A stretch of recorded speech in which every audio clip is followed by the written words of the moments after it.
Welcome to the EMOlition Derby podcast. I'm your host, Alessandro, and I'm a huge music nerd. I've been playing in bands for well over a decade, but have since gone on to become a music journalist working for several notable outlets, including alternative press. As a journalist, I cover a wide range of stories within music, culture, fashion, and just about everything else. However, I would say that first and foremost, I'm an alternative and emo historian and want to use this podcast as a means to connect with artists, musicians, and creatives to get the answers that I've always wanted and have an open forum to discuss fascinating stories within our special underground community. We release one episode per week that will either be long-form interviews with myself and a host of brilliant artists and figures from prominent acts across a wide range of genres, as well as other episodes where I sit down with my closest friends and co-producers, Giordano and Ethan Fuller, to have what we call roundtable discussions.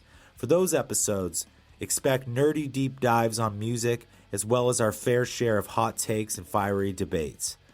Whether we are sitting down with your favorite artists or just having fun between the three of us, EMOlition Derby is a must-listen podcast for all things alternative, emo, and beyond.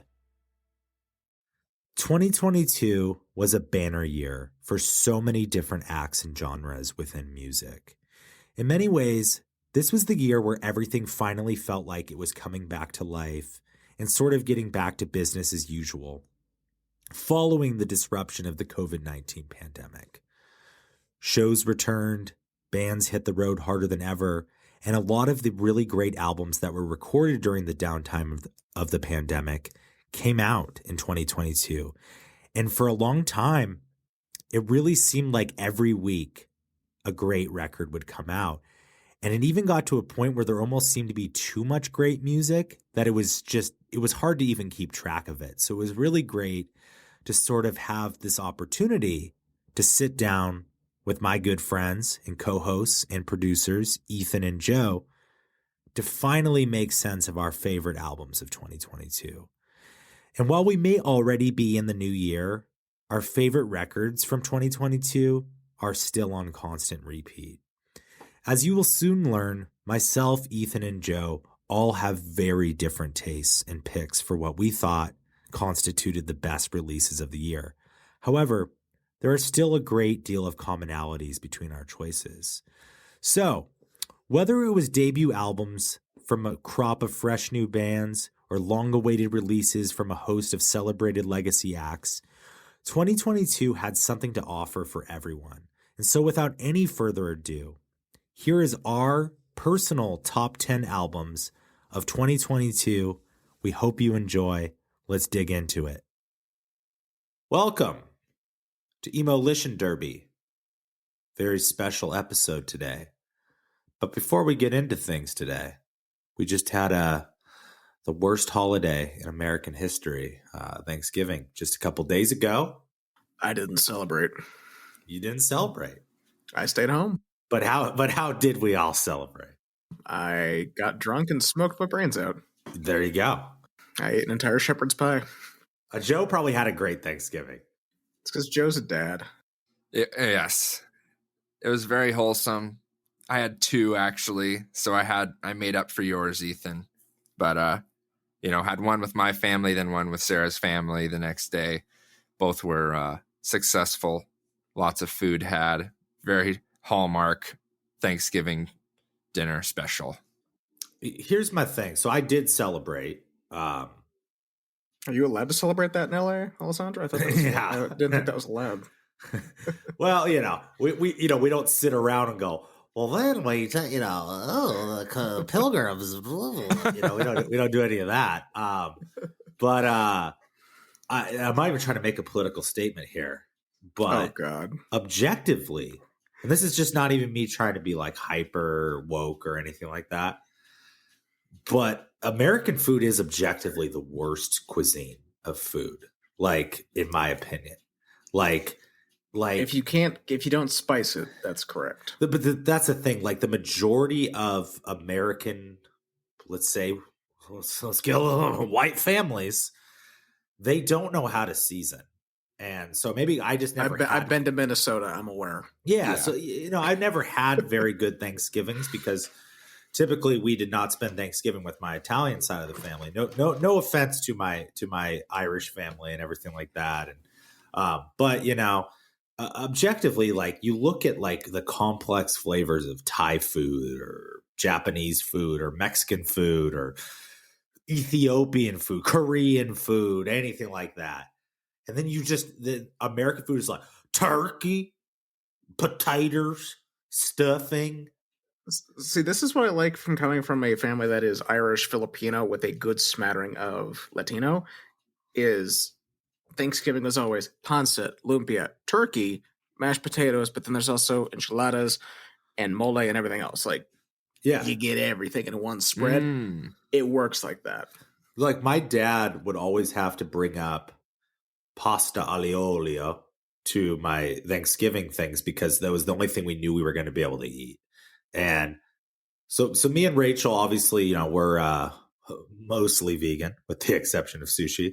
So you're not vegan? No. So technically not vegan at all. But so we made an all vegan Thanksgiving, but we do it a little different. We did fried tofu, like country fried tofu. We did some stuffing. We did some Brussels sprouts, and that was fine. But objectively, the food is not good. It's not good. I would have much rather made a full Italian meal or something. Honestly, you could do what I do for Christmas and just make curry. Sure. That's what I have on Christmas Eve dinner is just Japanese curry. Yeah. I mean, it's just, Where's the umami? Where's the umami? And I've told Rachel this for the listeners. That's my girlfriend. I think I've realized I have a new phobia. And it's seeing other people that I don't know that well or like basically strangers food. Like cook. Like you ever just like go on Instagram and someone's like Thanksgiving check and they show their plate of food and it just looks horrible. Like it looks so bad. And you can just imagine there's like that old uncle there's like, oh, I'm so stuffed. This was so, it's like, motherfucker, the food was horrible that you just ate. You're going to have the worst poops tomorrow. Like it's not good. Like, I don't know. Yeah. And it's so carb heavy and it makes you full for like an hour and you pass out. Anyways, enough gabbing. Ethan, what's going on? So today we are doing our album of the year event. The year is coming to a close. All the releases we've been anticipating have come out. And so the way we're going to run through this today is we're each going to go through initially and just shout out any honorable mentions or singles or EPs we think are worth noting or highlighting for the year. And then we will go in a round with our top 10 picks each, explain it, in my case, probably justify it. And then we'll go down to our number 9, number 8, and so on. But basically just kind of go through and look back at the year because at this point, as far as music, there is no new releases scheduled until after the new year. So my top 10 is ready. I believe yours are as well. So I think it is high time we sit down and we rank out our top 10. So if we're going to go through honorable mentions first, Alessandro, do you want to kick us off? Sure. First honorable mention I want to shout out is actually our first guest. That's the first episode of this show. My buddy Joe B from Transit. He put out an awesome EP with his new band Narrowcast, and it's called Death in the Woods. It's a very, very, very good album. It's very deep, very emotional, very atmospheric, very cool. Then I also want to shout out the boys in Koyo. They put out 3 really good singles this year that are a really good hint at what we're going to get from the new record, I think next year, probably early next year.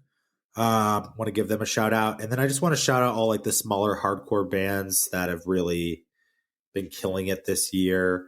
Like fucking Tsunami put out some great songs. Drain. So much shit. I feel like once I get into my list, I think 2022 was the year of hardcore for me. It was when it hit its pinnacle, and it is really exciting to see. So that's kind of, I don't know, just shout out to all the small hardcore bands that put out really amazing shit this year. That's my honorable mentions. Joe, what do you got? Yeah, totally. Honorable mention, I believe this is on one or both of your guys' list. A eulogy for those still here, Counterparts. I really liked the singles and some of the album cuts, but overall, if I'm to be honest, it didn't quite crack the 10, but still a good record. Also, hot take, the new 1975 record. Again, same thing, really great high points. However, did not crack my top 10, and this is coming from someone who's been a long-time fan, so that's just how it is.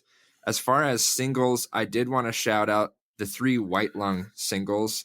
Yes. Those were incredible. Definitely. And that's actually the only record I'm waiting to come out for the rest of the year. I think it's coming out in the next week or two, but Yeah. It's their last record, right? Alessandro, it's basically their going away record. And Alessandro was the one who showed it to me back in the day, but those singles are amazing. Definitely go check it out if you haven't. Also, The Killing Womb, Vane FM. Yeah. Again, the record didn't wow me, but that single did wow me when I first heard it. So high point there.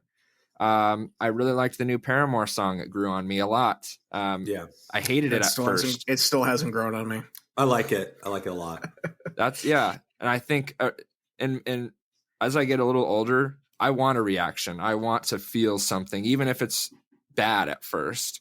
So that's what, and that transformation from bad to growing on me is I love that. So that Paramore song did that for me. So, and lastly, Everything's Electric, Liam Gallagher with Dave Grohl. I really enjoyed that collab.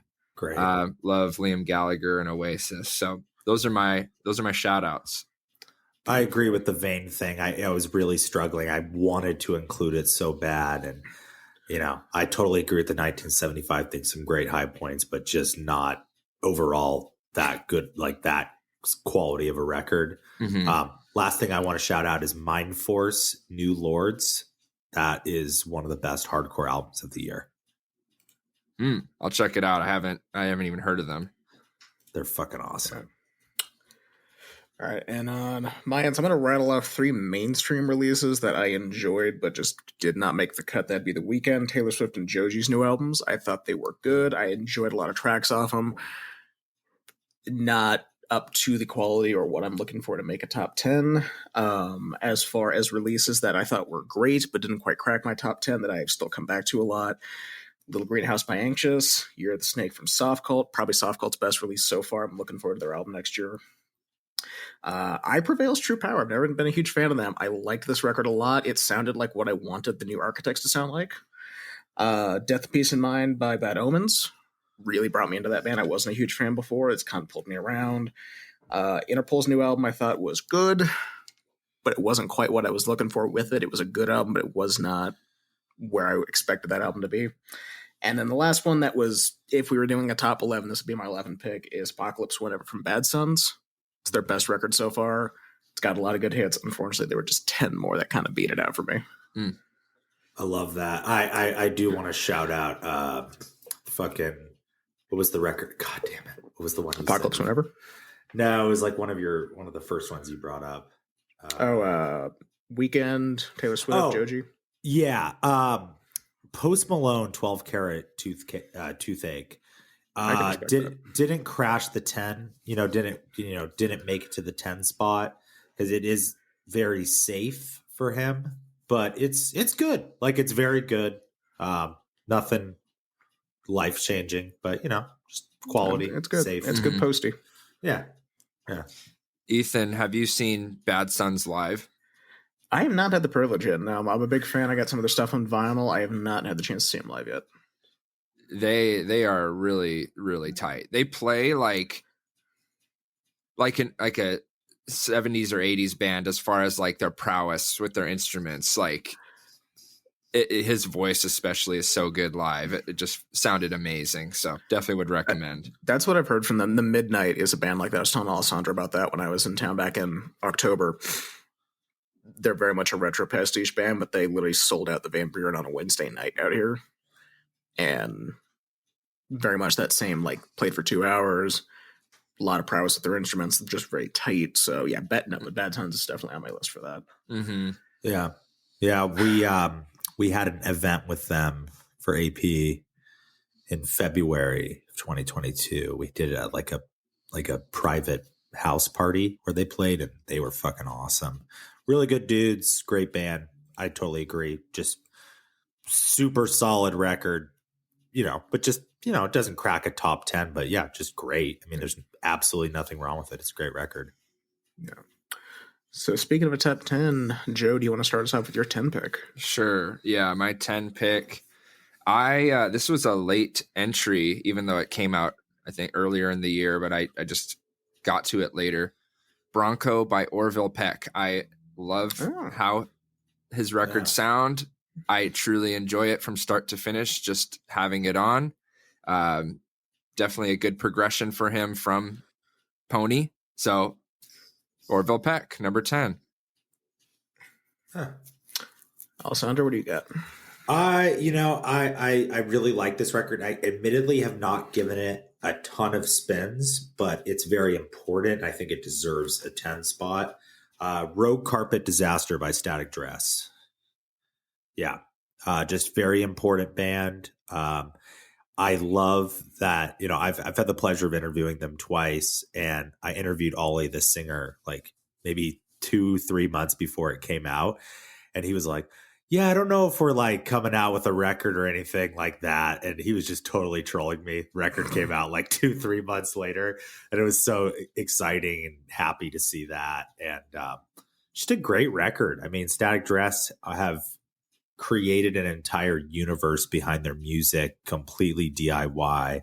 And I just think their singer, Ollie, specifically is well, this didn't age well, but I said he was a mix between Ollie Sykes and Kanye West. But musically speaking, yeah, to a degree, but obviously not socially like Kanye West. Not politically.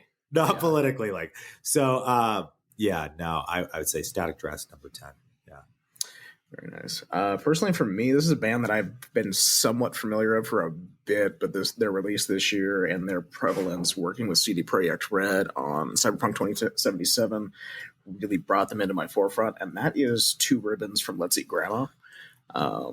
You all know I'm a huge fan of early Churches and a lot of that early 2010s like synth pop. This is the best distillation of that I've heard in 10 years. It's, especially from all of us coming from bands that are duos, seeing a pair of just two musicians do this whole record together as a duo, the volume and the sonic landscapes for it are just so euphoric. I mean, there's such a good use of analog synth, and there's really, the lyricisms on display are really good, and the fact that it's just two people is just really impressive.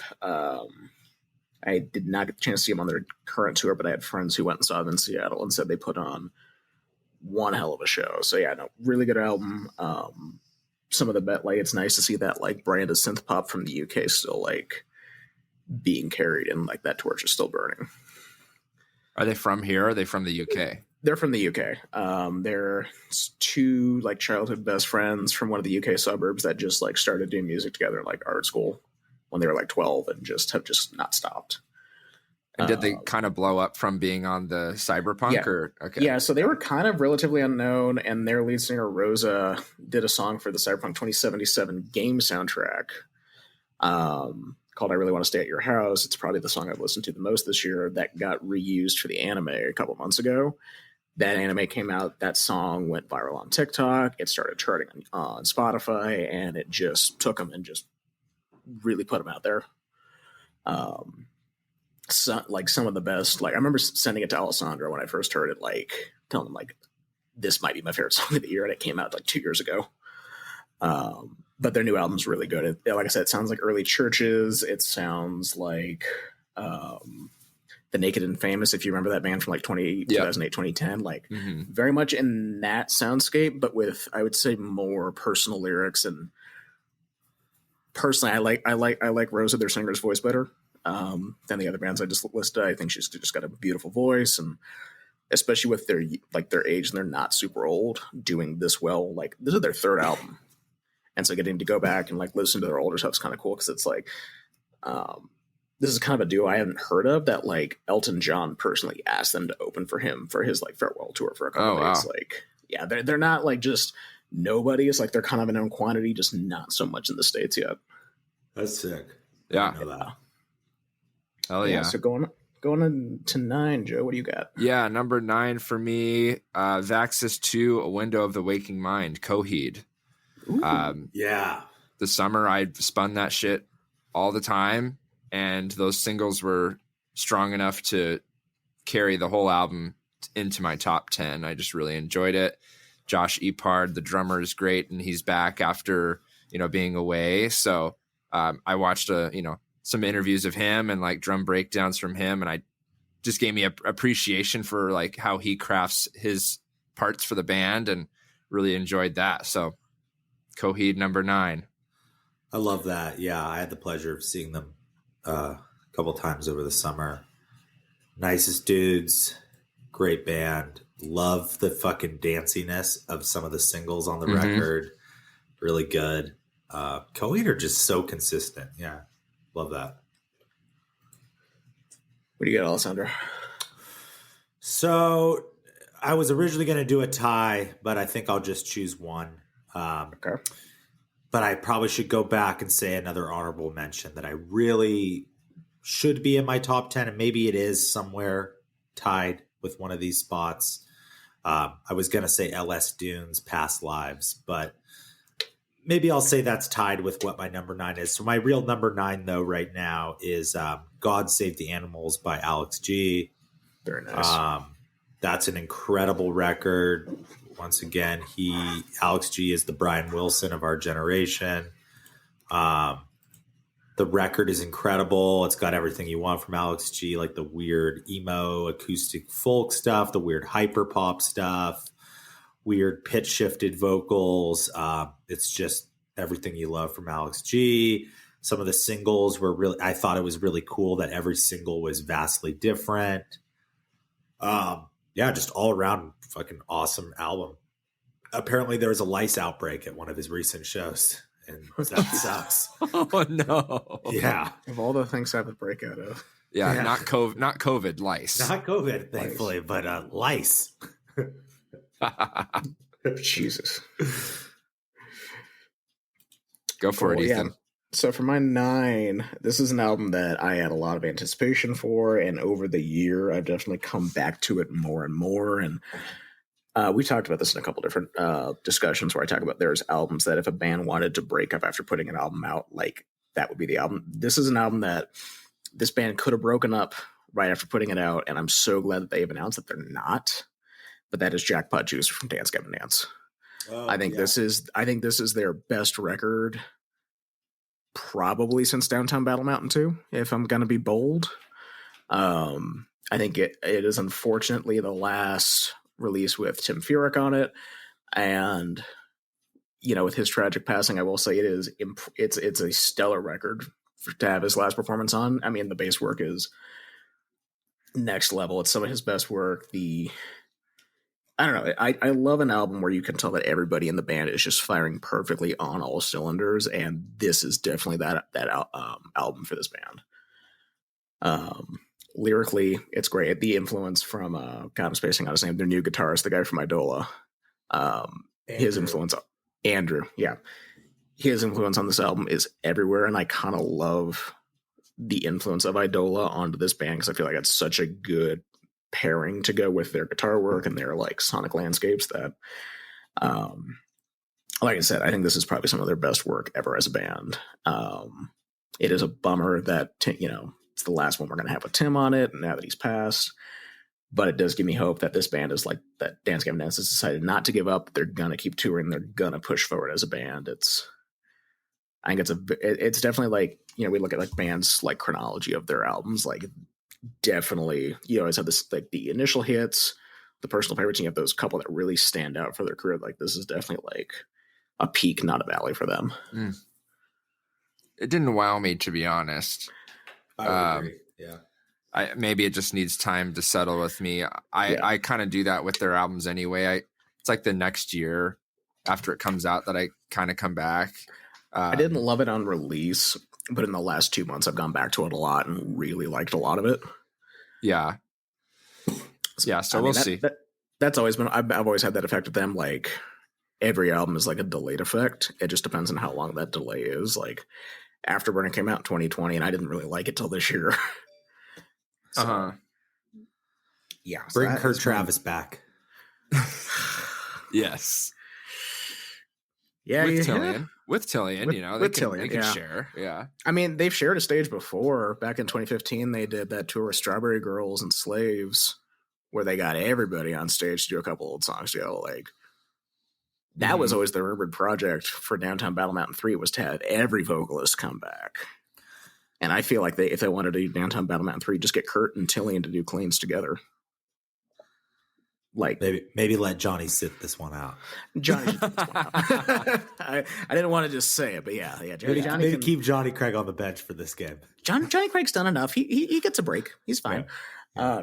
No, Kurt Travis needs more love in the scene. But I will say, I think this is a very good record for them, especially on the instrumental side. Like, I love a band with good synergy, and I think this album's got some of their best riffs, and also just the fact that that lead single, Synergy, has John Mess rapping, but also doing his, like, traditional static vocals at, like, that fast was, like, I think I've listened to that, like, 30-second chunk of that song more than anything else on the album, just out of pure amazement that he was able to do that with his voice. Kind of sounds, I mean, he kind of sounds like the kid from Wild Thornberrys, but, like, in a good way. Donnie. No, the one that was always like, Yeah, like Donnie. Yeah, Donnie. Well, Nigel Thornberry, the man with the most phallic nose in the land. Most phallic mustache. He fucks. He eats a lot of Thanksgiving dinner. He eats a lot of Thanksgiving dinner. He is a big fan of the stuffing. Yes. Joe, what do you got for number 8? Good catch, man. Number 8, and yeah, introing a lot of overlap that is going to happen here. Number 8 for me, Rogue Carpet Disaster, Static Dress. Again, I slept on it for a little bit, but especially leading up to seeing them, I saw them with Loathe, and they absolutely crushed it, and discovered the beauties of the other tracks on the album. So big fan, big fan. God bless. And it was, I think, at least mixed by the guitar player of Loathe. So it's cool how they all tie together, and I can hear and appreciate how much the guitar player of Loathe influenced their record too, even though he's not officially credited as a mixer. It was George Lever, who's also amazing, but they obviously had such a good start with having those producer heavy thinkers in the band. So awesome time. Hell yeah. For number 8, I'm going to go with a band that has always remained consistent and just really never fails. And that's Comeback Kid with Heavy Steps. Just a balls to the wall album. Literally every single song is just a banger. There's no downtime on the album. Big choruses, anthemic choruses, good riffs, good features. Just Andrew Neufeld, shouts out, one of the best vocalists in heavy music, honestly. And Comeback Kid, Heavy Steps. Oh, yeah. Going for my 8 pick, again, this is a band I've already mentioned earlier in our Gibber Gabbin', but I had the pleasure to see him back in October promoting this album, and that is Heroes from the Midnight.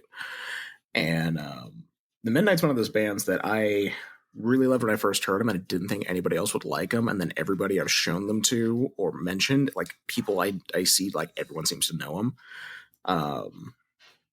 Heroes is it's the end of a trilogy for them. They've been doing 3 albums over the last 5 years. This is the third part of it. and it is some of the best 80s retro pastiche, like synth pop being made. Like, their only competition in terms of quality songwriting is The Night Game. But I would say I think they actually do it a little bit better just for the fact that they have a full band treatment. They are a full band on the road as well.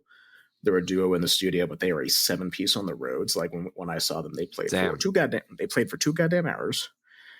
Everybody in that band sang for different parts. Everybody had different solos. They had a dedicated saxophonist who would like literally just pop out at different points, and that man must run a 5K daily. The lungs on that guy was insane. But I really like this album. It's got a lot of very euphoric tracks. The use of synths are just...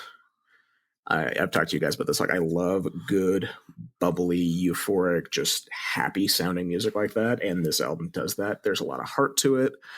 And they're a band that I feel like they're kind of bubbling under getting big. Like, they sold out the Van Buren on a Wednesday night here, which is not an easy feat to do. That's about the equivalent of selling out like Showbox at the Market on a Wednesday, if we're using Seattle like venue comparisons.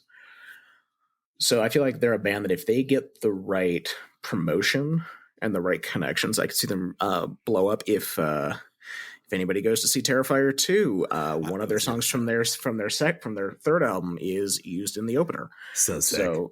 So like they are definitely connected, but I'm just kind of, they're that band that like I'm waiting for them to hit that next step to really get big, because they're like right there. And this album just kind of proves like, as musicians, they are so ready to just hit the next level, and I just kind of want that for them. Like, they have the tone right now that, especially with his current sound, like if The Weeknd was looking for kind of a relatively unknown band that's still signed to a major label, this would be the band to bring out to open for him with his current like sonic landscape for his new albums. He could bring them out, or like The Night Game, and totally push them up. But this album from that's got some of their best songwriting. It's got some of their best just like hooks. Like, it's just a happy record for the most part. And I feel like in the last 2 years, we haven't had a lot of happy music. Like, the only other album I can think of in the last year or two that was really just like a happy vibe record was Dua Lipa's Future Nostalgia. And so to see something like that from a lesser known artist is just really nice to see. You know, it pairs so well with a happy movie like Terrifier. Oh yeah, no, it's the best. It's the best. Palette. Shouts out Terrifier too. Ethan did have to walk out of the theater during only movie I've walked out of. I walked out halfway through. Wow. Yeah, I walked out after if you've seen it, there's a scene with Bleach and Salt. I walked out after that. It's awesome. It's a great movie. Yeah, Alessandro loved it. I tried to be a good buddy and stick it out. I texted him. I was like, I'm sorry, I'm going to wait for you out front. Are you a horror movie buff at all, Ethan? Yes, I am. I'm an aggressive fan. I just do not have a stomach for gore. Joe, you and Sarah should go sit down and watch it tonight. No, God, no. Enjoy yourselves. I'm okay with this. I am not a horror movie buff at all. I respect that. I like the scariest movie that I'll be like cool with watching is like The Conjuring or some shit, you know. No, you love The Green Inferno. Okay, but that's not scary to me. That's just, I'm fine with gore. I will deal with gore, no problem. Oh, then you could do Terrifier. Yeah, Terrifier's not scary. It's just gory. It's just gory. Yeah. Okay. I'm more of a suspense thriller. Joe, you'll love it. Joe, when you're in town, we'll watch it. Okay. Yeah, because I like whenever there's like, oh, like something's gonna happen, like the suspense shit. Like, there's I can't even watch. There's literally none of it. Yeah. So it's just bones being cracked and people being stabbed. Okay, we'll have fun with that then. It's just gore porn. It's 2.5 hours of gore porn. It's also 2.5 goddamn hours. It's a little too long. It's long as hell. Anyways, moving on to our 7 picks. Moving on, I'll kick it off to the 7 pick. You do that. And this was not featured in the Terrifier soundtrack. This is Muna, self-titled album from Muna. I had the pleasure of shooting photos of their show when they came to Seattle. Shout out Alessandro and an AP. You can go check them out there. But I had not listened to Muna at all, not a second. But when I showed up to the show, I just was so pleasantly surprised how amazing the band was, how amazing their vocals were. I immediately became a diehard fan, and I hadn't had that experience where a live band turned me in many years, because we just live in such a digital first age, right? So really enjoyed it. The whole album's really good. So many pop singles on it, and then so many tender, beautiful little ballads too. So love Muna. Shout out. Nice. Yeah. I that's good to hear. I've never seen them live, but I have heard really good things. That's awesome. I've heard It's very good. things as Really well. good. I'd recommend it. Okay. For number 7, I'm gonna go Drug Church Hygiene. Nice. Pat Kinlan, I feel like, is a lyricist that says what we're all thinking, but we're like afraid to say it. I think he is someone we should protect at all costs. And the record's great. You know, I think that Drug Church really have experienced so much growth this year, and I think they could have a similar trajectory to like a Turnstile, because they have a very original sound for the genre. It's very like Weezer and Pixies mixed with like old hardcore. Just great fucking band. Yeah, I think Drug Church are very important, and this is a great album. Really quick on your point of that, shout out to Turnstile for just coming out of the gate swinging this year. Since you mentioned that, they've had a great year. I know their album came out last year, but holy shit, is it cool to see them go where they're going. Three Grammy noms. Yeah. Touring And nonstop. Taco Bell commercial. That's how you know you made it. Taco Bell commercial. Turnstile is definitely that's the one band that is one of 2 bands I did not get to see on tour this year that I regret not getting to see. It's them, and I missed 75 in Phoenix because fuck Ticketmaster. Mm-hmm. Yeah, fuck Ticketmaster. Put that in the chat right now. I love that band, but I was not going to pay $300 to see the 1975, and Turnstile unfortunately sold out, which understandably, my friend went. She said it was amazing. They'll be back. Sick. They'll be back. They will be back. They'll be back in full force. I'm kind of hoping for Sound and Fury next year. Fingers crossed. Maybe. I mean, they're freaking huge. I mean, you want a god tier headliner for Sound and Fury? That's the band. Yeah. In their defense, so they've had like Turnstile, the headliner, like 3 times. Yeah. I think they've transcended it in a way. I mean, in a good way, you know, like. Oh no, they've definitely. When you start playing Coachella, I feel like you've kind of transcended in a good way if you come from the hardcore scene. Yes. I mean, Code Orange also played Coachella, but I think they played it like that was the other band.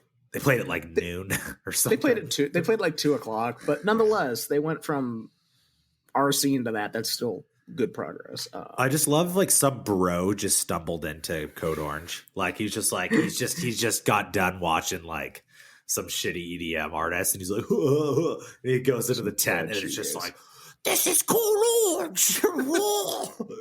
Yeah.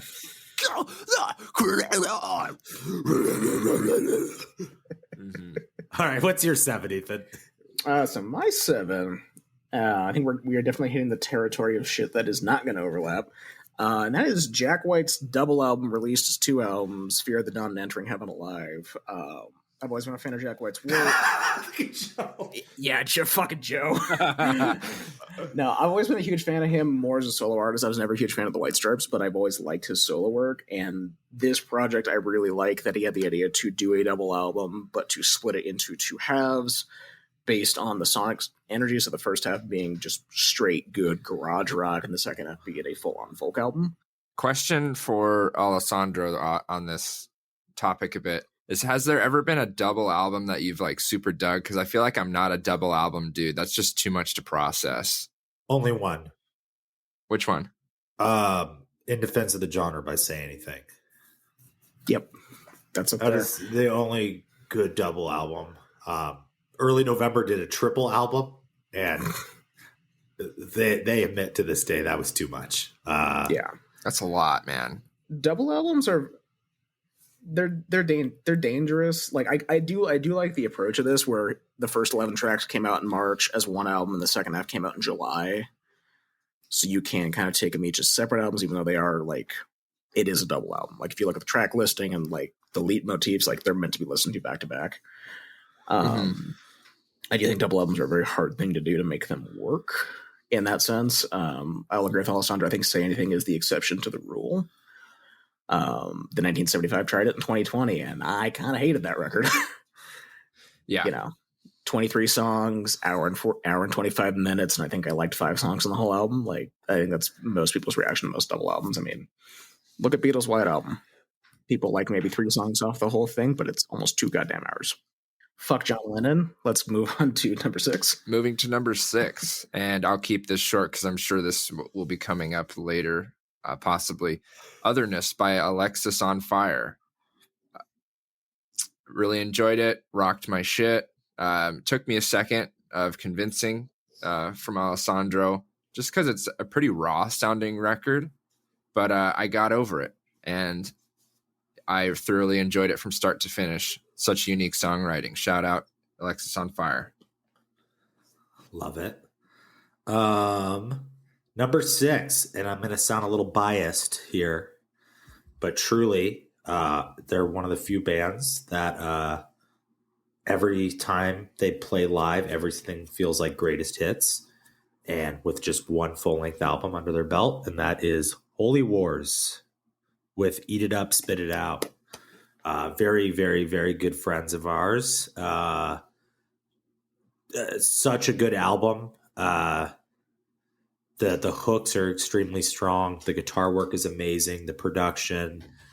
They had a huge year this year, getting to tour with Coheed and Cambria, getting to tour with Scene Queen, getting to do a bunch of awesome shit. To me, the record is like an instant classic. It's Riot Girl energy, weird dystopian synths, and like so much diversity on the album. And yeah, it's pretty damn near perfect. I am ashamed that I forgot that as part of my list. I think it's because it's so close to our circle and whatnot. But they're homies, but it's a great album. It should have gone on my honorable mentions. It's very cool to see like how far they've come this year. It's been a great year for Holy Wars. Excellent band. Love those guys. All right, so for my 6, we're finally hitting a bit of overlap with at least one of your guys' pick. This is one of Joe's honorable mentions, and that's a eulogy for those still here from Counterparts. This went from not even being on my radar to like the 10 spot to now my 6 spot. I've always been a fan of Counterparts. I love their music, but this album specifically just sounds like a distillation of everything I like of hardcore and post-hardcore in an album. I love the concept. The riffs sound like early Census Fail, and you know me, you know how much I love Census Fail's like first EP and first 2 records.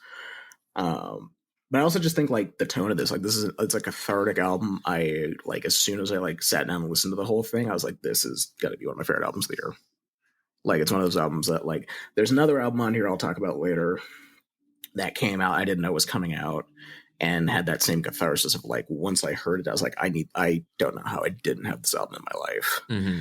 And I'm not going to spoil what it is, but I'm pretty sure it's probably on one or both of yours lists going up too. So moving on to 5. Number 5, Mambo number 5. I'm going with We're Not Here to Be Loved by Fleshwater. I'll keep it very simple. I know it's coming up later. If you like, Deftonesy, shoegazy mixed with, Vane style hardcore, because a lot of the members overlap in Vane, this is your record. And when I first heard it, I immediately thought album of the year. Not to say that it's anything but there was just a lot of other records that came out that were so important to me as well. But love this record. Amazing. Yeah, absolutely. So I will actually, Joe's 6 is actually my 5. Alexis on Fire, Otherness. I like that you said it's very raw. It was mostly recorded live, which is super cool. And those are always the best records. So good. I think Dallas Green has never sounded better. I think Wade is the coolest fucking dude in the world. George, the bass player, I forget his name, Steele, the drummer, just every member in that band is so fucking cool. And the record is just, it's so cool because they really did kind of just get back in the garage as like friends and like these like married guys in their like 40s basically, with like careers and everything. They just all got together in like, I believe it was like one of their like basements that they used to practice in, like in high school, and just wrote the fucking record. And had the privilege of interviewing them. And yeah, I just think the record is absolutely the best way to come back in style. Like after 13 years of like not putting out music. Yeah, it's just a gorgeous record. Everything. It's a great comeback record for them. I remember not being super into it. And Alessandro, you were telling me like you need to listen to this when it comes out. Like, and it's a great record. It's a great comeback. I've never been a huge fan of theirs, but I definitely enjoyed it. Yeah. All right. So my 5 pick, I know for a fact it's not on either of your lists, and this is where you can start making the jokes. But that is The Car from Arctic Monkeys. We were joking earlier this year, thinking that this might be my number one. It's not a bad record. I like it. It's not a rock record at all. But I respect a band that can kind of say, fuck the fans, fuck what people want. We're going to make a record we are passionate about. And that's definitely what this is. It's a jazz record. It's got some great string sections. It is not something I can recommend to everybody. But I've definitely come to appreciate the deep cuts on this. It gets straight up avant-garde at points on like the deep cuts. I do think it is some of Turner's best lyrics, but it is, like I said, it's not a mainstream record. It's not the Arctic Monkeys anyone knows. Like, it's not even the lounge record that Alessandro loves to give me shit for liking. It's not even on that plane. It's completely off on its own.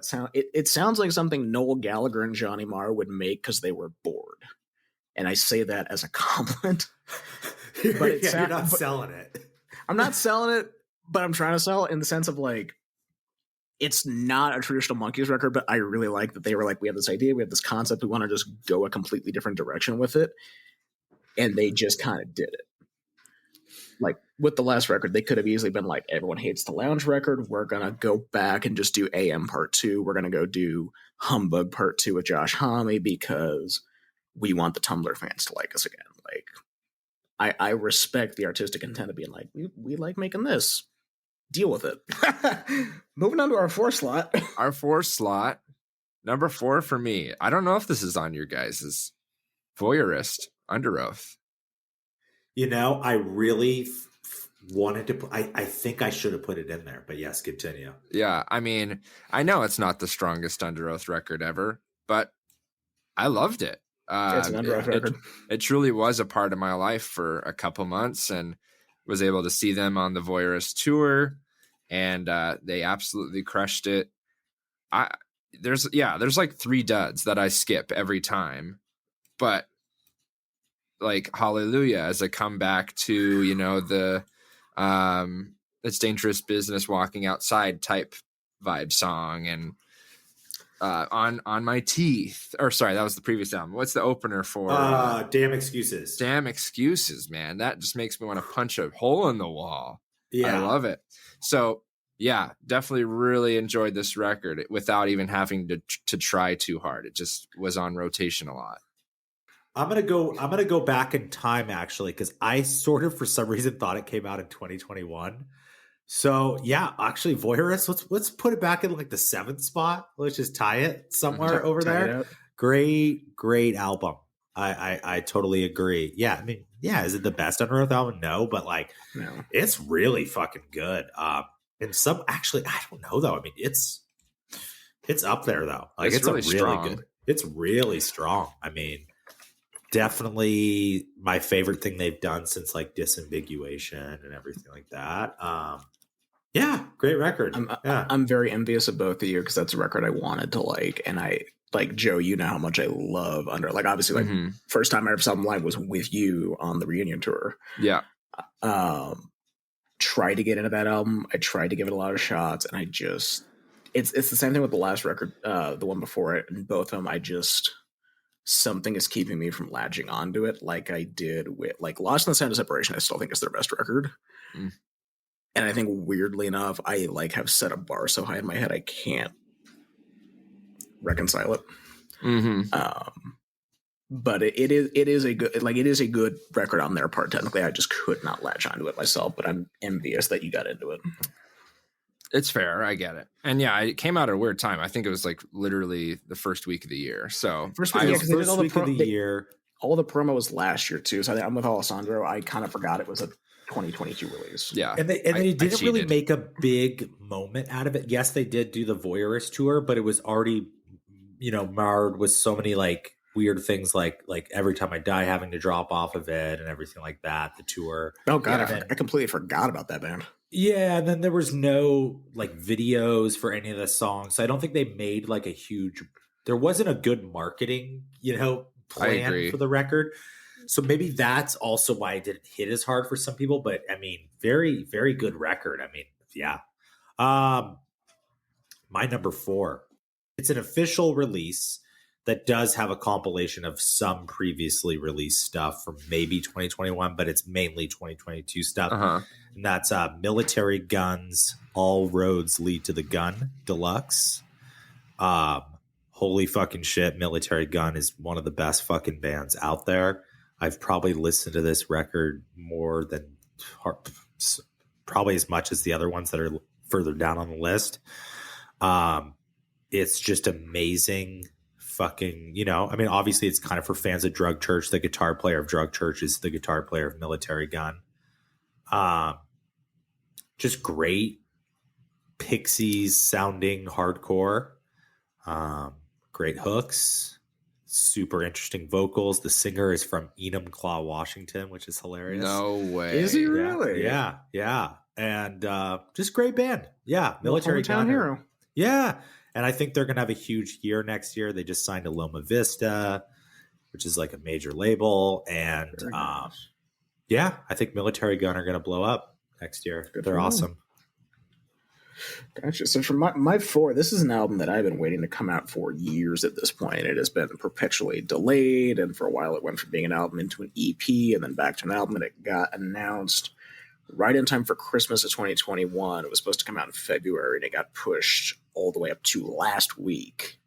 And that is Rom-Com from Jakey. Kind of a relative unknown unless you're kind of big in the YouTube sphere, but Jacob Christensen, who's one of my favorite critics on YouTube, has been doing his own riff of SoundCloud rap and R&B for the last 6 years. He kind of got his start on YouTube doing rap reviews of games, and this guy's one of my favorite freestylers. As far as unknown independent artists, he's got good flow. He's very creative. The man samples the weirdest shit, and it works. This album literally opens with you guys have seen that that viral video of the crazy sorority in Texas with the doors open and everyone's just fucking screaming. He samples that on his opener. Yeah, you sent that to us. I think I sent that to you. Yeah, and it works. But what I like at this album is the deep cuts. This sounds like what I remember everyone getting into Lil Peep, and I couldn't get into him for all that. But listening to this album with the tone and the approach, I get why people like Lil Peep, because I like this Jakey record, and it feels very much like the last gasp of SoundCloud rap as a movement, because that movement's very much kind of petered out, and this feels like kind of the button to put on it. And it's only 8 tracks, but it's 30 minutes long, and it's one of those albums that I was I wanted to come out, I wanted it to be good, but I was also kind of bracing I've only ever heard singles from this guy, this might not be a good full record. But the whole concept of it literally being about rom-coms and that whole genre of film as an inspiration for an album, holy shit, it works. Sick. Yeah, I mean, I know that Alessandro and I haven't checked it out, but definitely will. It's definitely one to kind of keep if you have a rainy day and you're looking for something different to check out, I would definitely recommend it for that. Especially if you do have a soft spot for SoundCloud rap or that movement of bedroom pop, it's definitely up there. Before we get into number 3, I have one more honorable mention I just did not include for some reason. Coping Mechanism by Willow. Holy fucking shit. Yeah. What a surprise. That is a fucking record.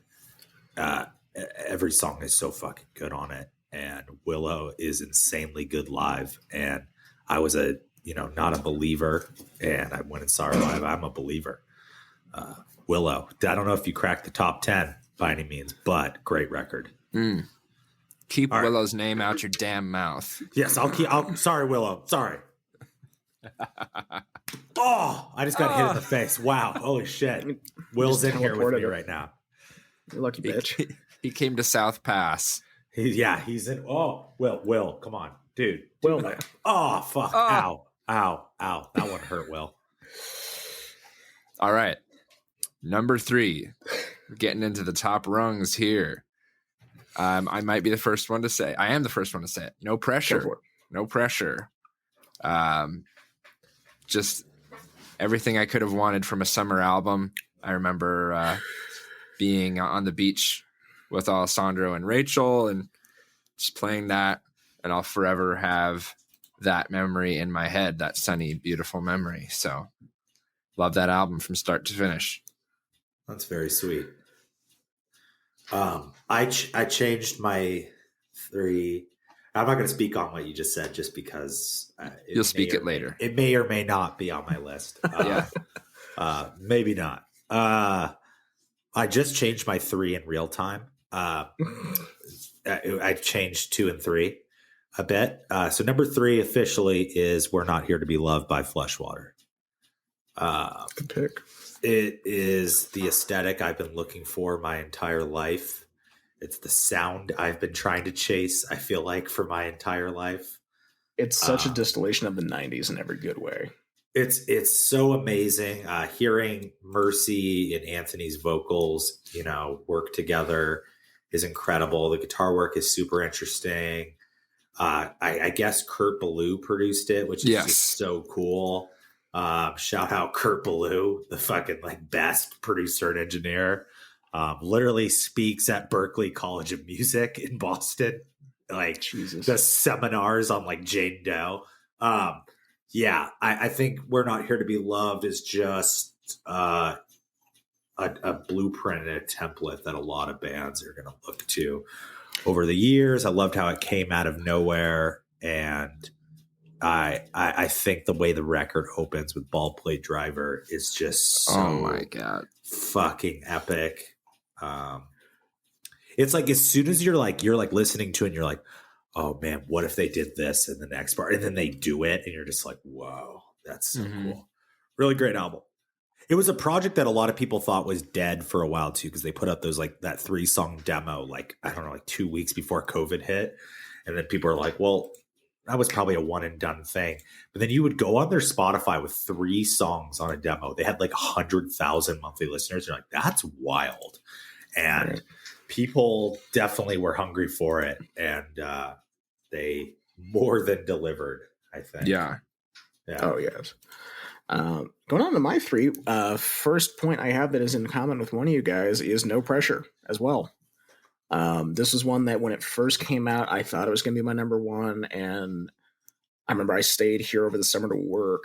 And the day it came out, I was actually on campus because, over the summer, campus is dead. So I went to campus. I was literally skating because in the summer, there's nobody on campus. You can just kind of go have your little Tony Hawk moment on campus and no one's going to yell at you. And I remember getting a text from Alessandro, hey, the "No Pressure" album came out today. I was like, holy shit. So I remember putting that on. And my first memories of that album was skating around my college campus, listening to that album. And I think it just burned itself into my brain because it's one of those albums that after hearing it, it's how have I not? This is the other album I was talking about where it's I heard it. I was like, how have I not had this in my life longer? Dude, it's crazy how certain albums attach themselves to wherever you are in that moment. I mean, I feel we all do that to an extent, but correct me if I'm wrong, but I feel we all did that for "No Pressure" for whatever reason. It just perfectly, it has so many literal hooks, not song hooks, that too, but it's killing me not to talk about this album right now. I'm holding. Is it your one? It's your number one. I'm not saying anything. Okay. We'll come back. We'll come back to it. Moving on to number 2, Joe. What do you got? Number 2, "Feel It All Around," Soul Blind. Ooh. This record is me. If everything I loved about music was packaged into one album, it's I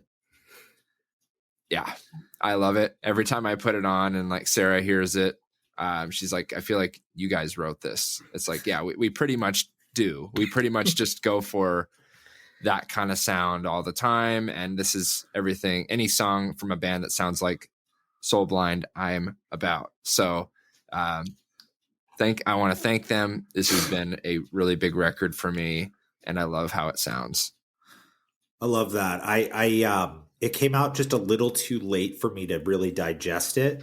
I started to put it on yesterday and loved what I heard. And I'm sure if I listened to it all the way, it probably would have been on this list. So I'll do some homework. Yeah. And maybe I'll do some revisionist history where one day if you're re-listening to this episode, you'll just hear me like slice in like Soul Blood. I'm sure it's fucking awesome. Yeah. I love the singles, and that band fucking rules. They do. They do. Number 2. So this was originally at one point my number 1 for as soon as it came out early in the year. But this is my number 2. And I thought it was going to be my album of the year. Little Green House by Anxious. I was waiting for this one to come from you. It is everything I could have ever wanted from an album. They nailed the aesthetic. They nailed the music. They're just such sweet kids. You know, they're young as fuck. I think the oldest member is like 22 in the band.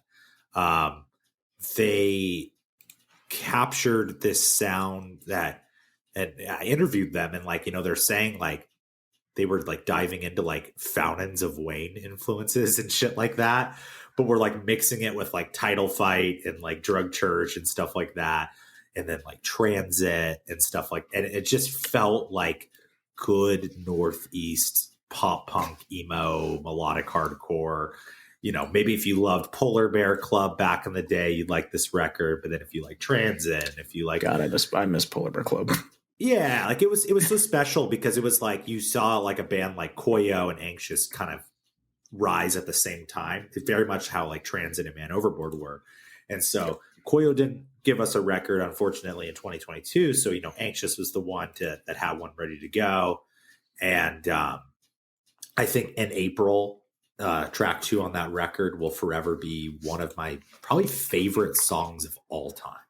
Like, truly, I think I don't listen to that song at least 2 or 3 times a week. Yeah, I think it's one of the best albums ever. It's a good. I was completely unaware of that album until I came out to LA to visit you, Alessandro, to do the vocals for the GB's record. And I remember you had the vinyl, and you would not shut up about that record. And then 2 weeks later, I'm in Phoenix seeing Hot Mulligan, and they opened. And that was when I like got my first dose of Anxious, and I like remember seeing them live, going, "Holy shit, I get it!" Yeah, because like the energy and just the power that band had over the crowd. Like they were the first opener on that bill, and they had the second best set of the night. It was Knuckle Puck, Hot Mulligan, Meet Me at the Altar, and Anxious and Hot Mulligan just completely stole the show. Yeah, I felt bad for Knuckle Puck actually, because Anxious killed it.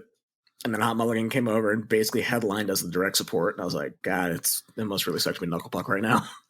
Going to my number 2, though, this is one that has jumped around in my listing, but I have not been able to put it down since it came out. And it's really grown on me. Like, it's one of all the albums this year, it's the only one that has only one song I don't like. And that is Being Funny in a Foreign Language from 1975. It's different, but it also feels so much like their first album. There's good influences from LCD Sound System. Like, I think that's the big thing is like Alessandro finally got me to listen to LCD Sound System earlier this year. And then this album came out and I was able to like make the connections. And I think it just made me like really latch onto this record a lot. Like I love the use of the string sections. I love the use of, there's more piano. It's a slower album in a lot of senses, but it still has some other good energy. I think About You is one of their best songs of all time. Like it sounds like a song that could have come out 10 years ago. And it's nice to hear that they can still do that. Because after the Notes album in 2020, I was really kind of worried they might not have what they used to have. And so this feels like a good return to form and really just makes me more excited to see what they do after this. Because it feels like they got their groove back. They were finally able to prove they could make an album under an hour long with pretty much all good songs. Like I said, there's only one song I don't like on the album. That's Human 2, which just feels like it's just there. It's not really a track. It's not a bad song. You know, yeah. It's just kind of there. But the rest of the album just flows so well that, you know, I got the vinyl. It's been on loop since it came in the mail. It's one of the 2 albums I pre-ordered this year on vinyl. I usually don't pre-order vinyl, and I pre-ordered 2 albums this year. That was one of them. I think it's some of their best work. I think their energy is back where it should be for a band. And I'm really kind of happy with how it turned out. So yeah, that's my number 2. Number 1 slot. Joe, what do you number got? Number one. This record was huge for me this year, and I truly think it moved forward heavy music in such an impactful way. And that was "Remember That You Will Die" by Polyphia. Oh, all right. Those tracks are some of my most listened to this year. I'm a technical dude. I love that shit. And I think they're on such an upward trajectory, and they have such a rabid fan base. I'm really excited to see that they have not missed. They did not miss at all with this record, selling out every show. Record's doing amazing, and I'm just excited to be on the journey with them. I love that. I totally get that. I mean, I think with me, I do need to have vocals like in music for the most part. That's the only reason why it wouldn't make it in my top 10. But like objectively speaking, I can see why it would be people's number 1. I could see why it could be people's 2, 3, 4, whatever. You know, like they're incredible proficient musicians, and it's a great listen. I feel like it's gonna push me to probably try to listen to more music that's just primarily instrumental. Well, what's cool about the record, really quick, what's cool about the record is I think most of them have a feature on it of a vocalist, including Chino from Deftones, which is a cherry on my pie. So yeah, but there's a few duds. Like they have like a few rappers going, and it just kind of sounds like a little bit thrown together. But I kind of forget about those ones. But even Steve Vai on the closing track is incredible. So sick. The fact that they got Steve Vai was fucking cool. Yeah. So tight. I know. I enjoyed it. I definitely put Polyphia on the same plane for me as Chon. Those are 2 bands that I really like for the technicality and the instrumentality as most instrumental bands. Great album. Just didn't quite make my top 10, but it's a great one to pick, Joe. I think it's a really good album, especially for somebody like you who appreciates the musicianship on display. There's no competition for this year for that album. Really quick before we go into Alessandro's number 1, I want to shout out Ethel Cain's debut this year, Preacher's Daughter. I forgot to mention it in the honorable mentions. We need to put some respect on that album. It's one of the best releases of the year. I don't know why it slipped my brain earlier when we were doing honorable mentions, but much love to Ethel. It's a great fucking album. It's a great concept record. I want to get that out there before we start heading towards the end of the episode. Because I know we all like that record to some extent. So I'm gonna do some revisionist history again. Totally forgot. Let's throw Ethel Cain in like the 10 spot. Sure, let's do it. Yeah. Humble brag. I did her first ever major interview for any publication, which is really cool. Been following her for a while. Her music is incredible. I actually, on Thanksgiving, Andrew from Rock Night Out came over and gave us a gift. And it's actually the chair that she sat on for our little show and Q&A that we did with Rock Night Out and AP. And now that's in my living room. It's Ethel Cain's chair. Dude, that's sick. Yeah. That's awesome. She's the sweetest, best person. And holy fuck. I actually just caught her live last month or earlier this month, actually. Really good. Really, really good. Okay. Number 1. Taylor Swift. No, I'm just It's not a bad album though. Imagine Dragons. It's not a top 10 album. Unequivocally, number 1 is No Pressure, self-titled. Yeah, there it is. It is. I've been wondering what I was going to say about this, and it's so hard to put it into words. It's an album that immediately felt like Ethan and you said, where you were like, where was this record my whole life? But then you almost felt like it was with you your whole life. I've never had an album literally make me feel like I'm like 14 years old again. Is it the most original thing in the world? Absolutely not. And that's not what it's supposed to be. Um, it's, to me, the most perfect classic pop punk record of all time. Like, I think this record is a better record than Enema of the State by Blink-182. I think it's a better record. I think Personally, that's not a high bar, but I agree. I mean, but if you put like, I mean, the trilogy of like greatest pop punk records, it's like you think like people say like Enema or like All Killer No Filler, or Sum 41 or Good Charlotte, Young and the Hopeless, all great records, you know. Dookie, sure, like you know, anything like that. Sure. This is probably at its core the best pop punk record of all time.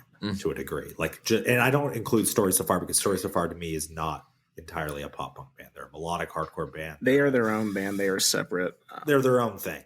And this to me is hands down the greatest pop punk record made of all time. Everything about it is perfect. My favorite song on the record is Both Sides. That song, track 4, Sour. Great track. Save Your Spot. Save Your Spot is the best closer of the year. So good. The second one, is it Too Far? Is that what it's called? I'm trying to remember what it's actually called. I think so. Yeah. Yeah. I mean, everything about this record is just a one-way trip. Are you kidding me? Oh, perfect song. Honestly, every song is just every great. Song is so fucking good. I think the only song I don't love, like that I'm like, oh, it's still really good. The one like I sometimes skip is Same Thing. Actually, no, I love the hook on that. Never mind. I just don't like how it starts. But like the rest of it, like amazing. But yeah, to me, it's the best pop punk record of all time. And was a record I've listened to more than anything, probably a million times this summer. And still to this day, have it on CD, have it on vinyl, have everything for it. My number one is an album I didn't think was going to come out because I thought this band was going to break up in 2020 and they didn't. And that is Magic Hour from Surf Curse. It is probably the best straight up rock and roll album of the whole year. It's Surf Curse's first time out as a quartet. They've been a duo for the last 10 years. And so to see them bring on their touring members as full-time band members, go to Electric Lady in New York and write just 12 of the best classic rock and roll songs I have heard is just it's so rewarding as a fan to see them like hit that level. They're a band that is still like built up, especially with Nick Radigan running Current Joys and Surf Curse concurrently. They're a band I love for the same reason I do have a lot of love for Under Oath when you have your main vocalist or your clean vocalist as your drummer. And watching Surf Curse play live, the fact that Nick Radigan can sit there with his full kit with, the double kick drums and everything and be able to do perfect on beat, on note vocals live, just as good as they are on the recording. It's just something else entirely. And so I think it's a great record. I think it's a good comeback record for them too, especially with, they're not putting a record out in almost 4 years. I think it's a great return to form for them. Do you guys want to list off just choose one, your most anticipated release of next year? For me, it is, I think we all hope that there is a Story So Far record coming. That's what I was going to say. If it's anything like Proper Dose, or even if it's not, I want to see what they do, especially with the lineup changes and the fact that they are now a 6-piece. So there was some breaking news. Is it official? This is why I brought it up. So Story So Far is my most anticipated release of next year. And Parker just wrote on Instagram in the comments of their new photo where he subtly announced the new lineup of the band, which features Nick from Man Overboard on bass and Mikey from Set Your Goals on drums. Parker wrote in the comments, "New album's coming soon. Stop, everyone." Or he's like, "God, yeesh, like it's coming." Like, yeah. So we're for sure having a new Story So Far. There was some genuine concern though, especially with No Pressure popping off. I know Alessandro, you and I both talked about the fact that like Story So Far might go on hiatus to make room for No Pressure. No, I always knew that No Pressure is Story So Far can just tour smarter now. They've gotten so big that Parker just seems like someone that can't sit at home for too long. And so no pressure, just him to have some fun and go do it. I think it is going to be a huge priority. I do know that No Pressure, I can't say anything, got a huge record deal offer recently that would blow your mind if you knew. But so I think that band will become a huge priority, especially with When We Were Young. They're playing it next year. But story so far, they have that giant tour with Blink and Turnstile. Yeah, you have to have a new album out by then. There is absolutely no doubt that Story So Far is actually probably going to come back more rejuvenated, and I think it will be hopefully their best music. I hope they. I think having Nick and Mikey in the band now is going to help that energy for them live too. Yeah, I think it's Nick Barisi is one of the best live bassists I've seen, so seeing him in that band just makes my heart happy. It's so cool. It's so full circle because I guess, Story So Far started because of Set Your Goals. The drummer's little brother was in the Story So Far. He was the founding guitar player, which is crazy for their first EPs. And before Will joined, or it's just like the first EP that isn't on any streaming services. And so his older brother, Mikey, who was in Set Your Goals, was like a mentor to them. And now he's in the band as the drummer because Ryan unfortunately had surgery and can't drum live anymore. He's still going to play on the records. But really interesting. I think it's going to be incredible. I hope they continue to go weird with it. They do not need to make a pop punk record by any means. They continue what they did with Proper Dose. But I agree with you, Ethan, that is a record they could have just gone out on, They could have. But I'm glad they're not though. I'm glad they're not. They certainly could have with Proper Dose being, I think my favorite album of all time. It's a top 10er for me. Yeah. So we'll see. I'm really hope. Bring Me. I'm sure we'll have something new next year. Yeah. I don't have high hopes, to be honest, this time around, which I've never said in my life. No, I think with Bring Me, we got really lucky getting survival horror when we did, and I don't think we're going to get something like that again. I think we're going to get something that's like the TikTok songs we've gotten. And I think this is going to be like a That's the Spirit scenario where we're going to have to just knuckle under, find a song or two we like, and wait 4 to 5 years to get the ammo or the survival horror that we want. Mm-hmm. Yeah. I mean, I'm still holding out for a proper follow-up to There Is a Hell, but I know I'm not getting that. Yeah, sorry. Man can dream. Well, that's great, guys. I mean, I think we covered it. Yeah. And I think we nailed it. It was a good talk. Well, we'll catch you on the next one. See ya. There you have it. Another episode in the books. Thank you so much for tuning in. If you enjoyed this episode, please share it with your friends, family, and enemies. Additionally, feel free to leave us a review wherever you listen to this podcast. It goes a long way and it helps us keep the show rolling. You can follow us on Instagram at EMOlition Derby to stay up to date on upcoming episodes, Q&As, exclusive content, and more. Thanks again, and we will see you next time.